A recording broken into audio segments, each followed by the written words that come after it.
2 taon lang ang pagitan nila kaya kung magtarungan ay para magkaedad lang. Shut up! Nalilisik ang mata na Dre sabay titig sa kapatid para manahimik. You know this is not fair, Steven. Wala sa pamilya natin ang nandedehado ng babae. Sabi ni Senyor Julio. Itong kapatid mo kahit malikot sa babae, hindi kailanman nagkaroon ng ganitong eskandalo. Marami nakikita at nakakaalam na itsura ninyo at dapat itong itama, sabi ng senyor. Pero dad, hindi ko talaga matandaan kung bakit nasa tabi kong babaeng yan. Ulit na sigaw ni Dre. Lower your voice, Dre. I am very disappointed in you. You're supposed to be a decent Saavedra and you did it in Nipahat. Sana bang kahihiyan mo? Sabi ng senyor. I said I did not do it. This is unfair. Sigaw ni Dre saka tumayo at mabilis nagkulong ng silid. Hinabo na lang to ng tingin na matanda. Tinangkatong sundan ni Anthony pero pinigilan to ng matanda. Pwede ko bang makausap ang anak mo, Carding? Tanong ng senyor. Nang marinig ni Miles, nakakausapin siya ng matanda. Lara nanginig sa takot si Casey, tsaka humagulhol na iyak na halos parang naninikip ang dibdib. Matagal niya nang nararamdaman ang madalas na paninikip ng dibdib, tuwing matatakot sa o kaya nakakaramdam ng lungkot. Pero binaliwala niya dahil madalas kapag tinutulog naman niya, nawawala na lang beside. Kahit naman sabi niya sa ama wala itong magiging aksyon. Isang kahig isang tuwa sila at wala sa bokabularyo nito ang salitang doktor. Painumin lang siya nito ng kung anong katas ng dahon. So malamang kahit magsabi siya, hindi siya nito ipapatingin sa doktor. Kaya kahit nadadalas ang paninikip ng dibdib niya, mula nang tumulong siya sa gapasan, hindi na lang kumikibo si Miles at tinitiis ang sakit. Senyor, mawalang galang na po, mukha po kasing hindi pa kaya ng anak ko magkwento. Masyado po kasing nashock na magising at syempre, unawain ninyong kahihiyan ng dalaga ko. Sabi ni Ka Lourdes. Tama, tama. Ang anak mo nga babae ang dapat protektahan dito. Maghintay ka dito sandali at kakausapin ko ang anak ko. Kailangan may tamang iskandalong to, sabi ni Senyor Julio. Samantala, nanatiling nakatitig lang si Anthony sa mag-iina, partikular sa babaeng nakayoko at umiiyak. Ilang beses niya na itong nakita. Unang beses niyang napansin ang ganda nito nung isang gabi ng kapiestahan. Ang kaso bata pa ito, tila nasa 16 pa lamang. Pagkatapos hindi niya na ulit nakita. Na makita niya to sa ikalawang pagkakataon ay ang bukod naghatid ng pagkain sa mga manggagapas at dalagang-dalaga na to. Malaking bulas ang babae para sa isang 18 anyos noon. Nagkataong nakita niya to na maghatid ng tanghalian sa ama at ina. Kasalukuyan siyang naroon habang nagsisermon dahil sa napabaya ang mga sako ng pinya. Gusto niya itong kausapin pero busy siya at mailap ang babae. Alam niyang dito ang klase ng babaeng kusang lalapit sa lalaki at mga akit tulad ng mga babae sa Maynila. Hindi rin to yung tipo ng babaeng nakakausap niya sa bayan na parang sabik magkaroon ng boyfriend na mayaman. Iba to sa lahat kaya nga madalas itong sulyapan at dahil din sa babaeng nadadala siyang magtungo sa taniman para makita to. Gusto niya to sa totoo lang. Ito ang babaeng ibinabahay at hindi pang display lang. Pero bakit tahimik kagabi? Bakit wala siyang narinig na kumusyon o kahit sigaw o paghingi ng sakloro ng babae? Naroon siya malapit lang ang table niya sa table ni Dre. Nakita pa niya tong kausap ang kagawad ng barangay. Napadami lang ang ilom niya at medyo sumimple sila ni Jessa sa gilid ng kamalig dahil panay ng himas nito ng hita niya sa ilalim ng mesa. Medyo naghahamon na ang pagkalalaki niya at sige naman ang babae. Tapos pagbalik niya nagkakagulo na at isang malaking eskandalo pa.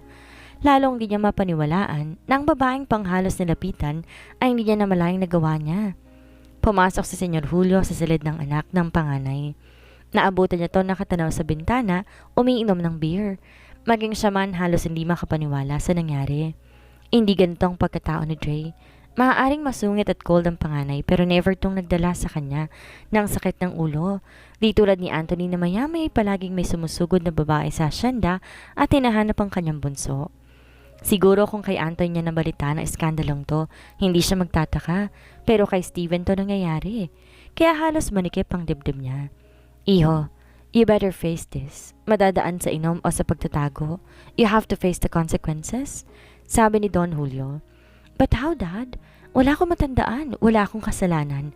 Ewan ko't hindi ko matandaan ang nangyari, Dad. Sabi ni Dre na tila nawawala na ng pag-asa. I understand you, Iho. It happens sometimes. Yung nagbablackout tayo sa nainom. Siguro may napaghalo kang alak at di mo kinaya. Sabi ni Ama. Pero whatever the reason is, hindi po pwedeng dungisan ng pangalan ng Saavedra, Dre. Hindi ko hahayaan yan, Steven. sabi ng ama ni Dre. Pero Dad, please naman, be reasonable, sabi ni Dre. Reasonable? Ginawa niyong iskandalo sa bukuran ng hacienda with so many visitors. Naisip mo ba? Bukod pa doon, alam mo may konti tayong problema sa grupo ni Carding. Ang lalaking yun na napapasimon ng onyon, baka kapag gumawa ka ng maling hakbang, palaki niyang iskandalong to. Tatakbong gobernador si Anthony sa sunod na eleksyon, Steven, at di dapat madungisan ang pangalan ng Saavedra. Sabi ni Senyor Julio at saka kinapa ang dibdib na tila ninikip. Naalarma naman si Dre at nakonsensya dahil ginalit ang ama.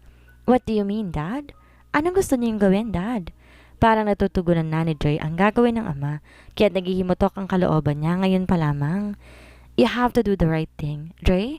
You need to marry her to save her dignity and at the same time, hindi may iskandalo ang pamilya natin. What, Dad? Marry her? I don't even know her. Tsaka Dad, may kasintahan ako. Sabi ni Dre na hindi makapaniwala. Sino? Si Agatha? You're not even that serious to her na hindi mo nga inaakit sa kwarto mo yon. Hindi mo pa iniharap sa akin, so how is that serious, ha? Sabi ng ama. But still, Dad, I have someone in my heart, in my life. How are you so fine with this? You can't be serious, Dad. Di pa rin halos makapaniwalang sabi ni Dre. I am Steven. I will settle this as soon as possible. Akong bahala, all you need to do is to present at your wedding. Sabi ni Senyor. But Dad, I can't marry her. I don't love her. Sabi ni Dre. I did not love your mother when we got married, but look, she became the greatest love of my life because I made myself to love her and focus her. Kaya wag mong ikatwiran sa akin yan. Hindi mo pala gusto, bakit hindi mo kinandado ang pundilyo mo? Sabi ng matanda. You will marry and protect our name, or you will lose me and everything you have, Steven. Hindi kita mapapatawad bilang sa Saavedra dahil sa kahiyang ito. Sabi ni Senyor Julio. This is a shotgun wedding, Dad. So be it. Kung yun ang kailangan para itamang mali. Kahit kanino mo itanong, Dre, walang maniniwala. Hindi mo pinakilaman ng babaeng yon. Walang Saavedra ang tumatanggi sa grasya kung gano'n ang itsura. Sabi ng ama. Umayos ka nga ng itsura mo. Ako nang bahala sa lahat. Sumunod ka na lang sa labas. Kakausapin kong pamilya ng babae para hindi na magingay pa at tinda ang mga nararapat para sa inyong kasal. Sabi ng senyor at tinulak ang wheelchair na lumabas na ng silid. Umayos ng upo sina Calordes at Kakarding na nooy masinsilang nag-uusap na makitang parating na si Senyor Julio. Pagkakita ng matandang hasyendero, agad tumayo ulit si Carding. Saka kinalabit si Miles sa tila inuutusang tumingin, pero nalatiling nakayoko ang dalaga. Maupo ka na lang, Carding. Total nakaupo naman ako. Biro ng matanda. Una, gusto kong humingi ng paumanhin sa nagawa ng aking binata. Ano? Sorry, yun lang ang masasabi ninyo? Aba, hindi uubra yan. Dapat nga magbayad pa kayo eh. Sa danyos-danyos ninyo ng anak ko? Natunugan na senyor ang puntong yon ni Carding at hindi niya pinagtaka iyon. Noon, Pacman ay ito na ang sakit ng ulo niya sa lahat ng trabahador. Puro ito reklamo na parang palaging nalalamangan. Pinagpapasensyahan niya ito dahil mapagkakatiwala ang tauhan ng ama ito dati. Napakalayo sa naging ugali ng anak. Gusto kong mag-usap ang anak mo at anak ko, Carding, habang nag-uusap naman tayo. Pero mukhang hindi pa sila handa pero kaya tayo matatanda na lang ang mag-usap. Sabi ng binata ko hindi naman daw niya pinuwersa ang dalaga mo. Mukhang nagkakagustuhan ata sila. Nagkataon lang nakainom ang binata ko at nakita ang dalaga mo, kaya hindi na iwasan ang bugso ng damdamin. Sabi ng matanda. Ano? Hindi hahagulhol ng ganito ang anak ko. Kung ginusto niyang nangyari, kung gusto man nga niyang anak ko, dapat dinaan niya sa tama. Aba, hindi ako papayag na ganyan lang maghahalo ang balat sa tinalupan. Matapang na sabi ni Kakarding na tila ba may tono ng pagbabanta. Alam ko ang ibig mong mangyari, Carding, at hindi rin naman ako papayag na masirang aming pangalan at reputasyon. Sang-ayon ng matanda. Kaya ipakakasal ko ang dalawa sa lalong madaling panahon? Sabi ni Senyor Julio Saavedra. Kailangang maitamang mali, Carding. Kailangan proteksyonan ang dangal ng anak mo, pati na rin pangalan ng anak ko. Kami nang bahala mag-ayos ng lahat total sa amin ng lalaki. Mas maigi rin siguro kung pag-uwi ninyo ay hindi nyo nakasama si Casey para hindi na pag-usapan pa't isipin na lamang ng iba na naririto, sabi ng senyor. Matapos kumain ng agahan ng mag-asawa, nagpaalam na sina Calordes at Carding sa anak. Paano yan, Casey? May iwan ka na namin dito. Huwag ka mag-alala, akong bahala sa mga kapitbahay. Ipaliliwanag kong pumersa ka lang kaya nangyari to. Kaya walang huhusga sa'yo, sabi ni Kakarding. Tinawag ng senyor na isang maid at pinaalalayan, pinahatid si Casey sa guest room. Pansamantalay doon muna ito at papaayos pang silid nito at ni Marcos. Kuyom naman ang palad at laglag balikat na tumayo si Kamando. Walang emosyong humakbang palabas ng kabahayan. Nanlulumo ang lalaki. Hindi itong inaasahan niya. Ang nais ng ama ni Miles may iskandalong pamilya habang nagwawala siya. Pagkatapos pagbabayarin niyang anak na senyor sa mga nangyayari sa anak niya at habang buhay niyang isusumbat ang ginawang kahayupan ng anak. Pero iba ang nangyari. Bukod sa hindi ang lalaki yun ang target nila, imbes na areglohin ito sa naaamoy ng bagong load ng pera.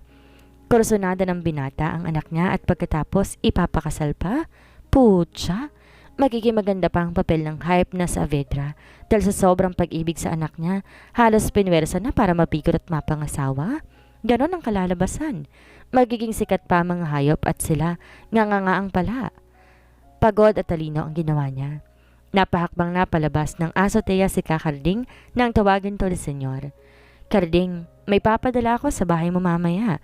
Para sa inyo yon, pero isa lang sanang pakiusap ko. Sana'y ate na lang ang mga naganap kung maaari. Protektahan mong pangalan ng anak ko. Gusto kong sabihin mong mahal na mahal ng anak ko ang anak mo at nagawa na magpakasal sa kanya. Kailangan maniwala ang taong bayan na may lihim na pagtangi ang anak mong si Miles sa binata ko noong mga bata pa lamang sila. Sa ganong paraan ay mabilis mabubura sa isip ng mga tao ang nangyari. Maaari ba yon, Kakarding? Sabi ng senyor. Senyor? Ako naman ay madaling kausap pero depende po sa usapan yon, senyor. Aba, hindi kasi porke pakakasalan ka, maitatago ng kahayupan na nangyari. Sabi ni Kakarding. Alam kong malaki ang pagkakamali ng anak ko, Karding. Hayaan mo at alam kong malaki ang babayaran ko para sa kapatahimikan at kapayapaan ng lahat. Alam ko rin namang di sapat ang kasal lamang. Sabi ng senyor na nahihimikan ang nais ng lalaki. Ipapaabot ko na lang bukas ang para sa inyo, para sa matibasay ninyong araw-araw. Bukod pa doon, since pamilya kayo na magiging manugang ko, nararapat lang na dito kayo sa loob ng hasyenda manirahan. Ipapaayos kong isang bahay sa likod. Maaari ka nang bumalik sa trabaho, ngunit hindi sa panggagapas, kundi magpastol ka na lamang ng ating kalabaw at kambing. Mas magaan iyon. Sabi ng matanda at nagpaalam na. Walang kibo ang mag-asawa hanggang sa pag-uwi. Natutula pala sila sa labis sa pangyayari. Oo nga, talo sila dahil ikakasal na si Miles at hindi na mapapakinabangan ng babae. Pero sapat na ang pinangako ng matanda at bukod doon, malilipat na rin sila sa matinong buhay at di na magtitiis sa butas-butas sa dampa. Naisip pa ni Kakarding na kapag naging asawa ni si Miles ng isang sa Avedra, isa nito sa mga may-ari ng ari-arian ng asawa. Magkakaperang anak niya at pwede nilang mauto si Miles para bigyan sila. Sablay ang plano mo sa asawa ko. Pero bakit parang pumabor pa sa atin ang lahat? Yon ang bulong-bulungan. Ang anak na pangalan na senyor ang pinakapaborito nito. Kita mo naman pinoprotektahan ka agad, sabi ni Lourdes. Tama ang asawa ko. Mukhang may mas mapapala tayo kaysa sa una kong plano. Nakatulugan na mag-asawa ang pagbibilang ng mga posibleng biyayang makuha. Kinabukasan may dumating na katulong mula sa hasyenda at may kasama itong tatlong lalaki. Bit-bit namang itong ilang sako ng bigas, ilang sako ng kamote at may ilang piling saging at ilang bote ng imported na alak.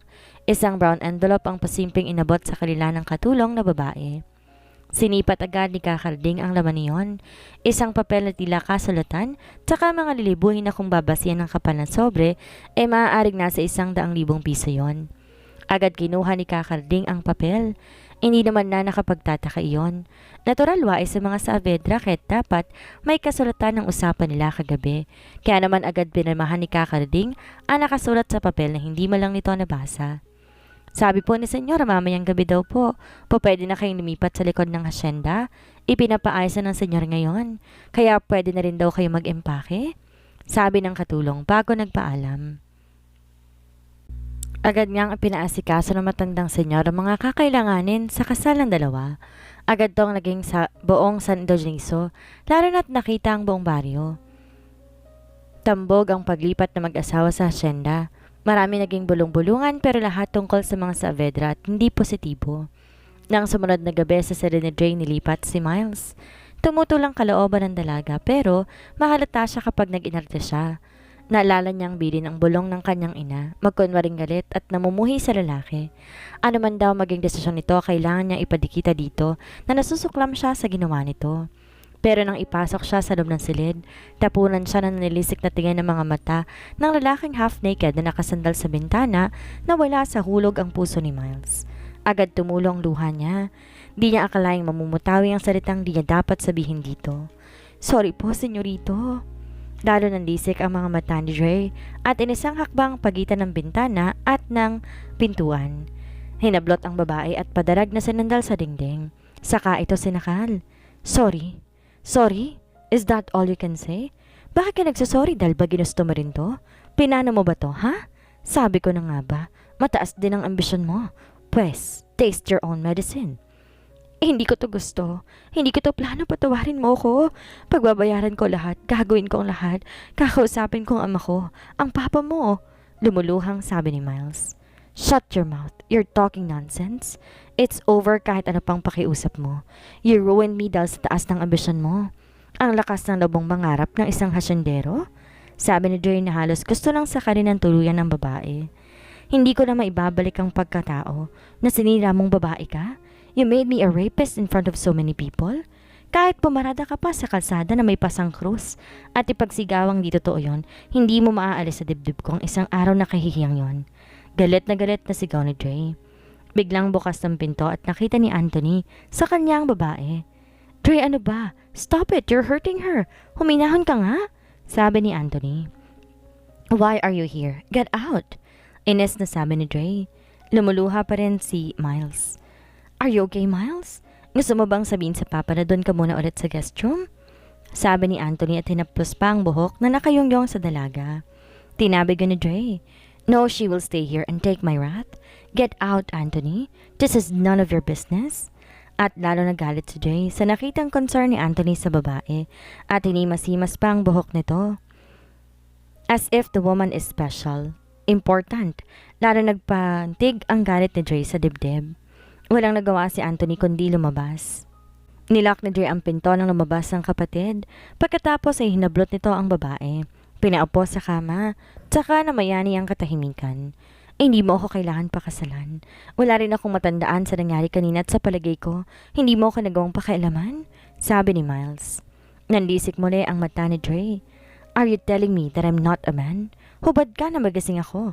Nakababa ang pantalon ko, paano may papaliwanag sa mga tao yon, ha? Anong sasabihin mo? Na naglaro tayo ng pitik bulag? Are you insulting me? Ewan niya kung ba't ganun ang reaksyon niya. Dapat matuwa siya na hindi niya nga ito napakailaman. Yun naman talaga ang ginigiit niyang katwiran.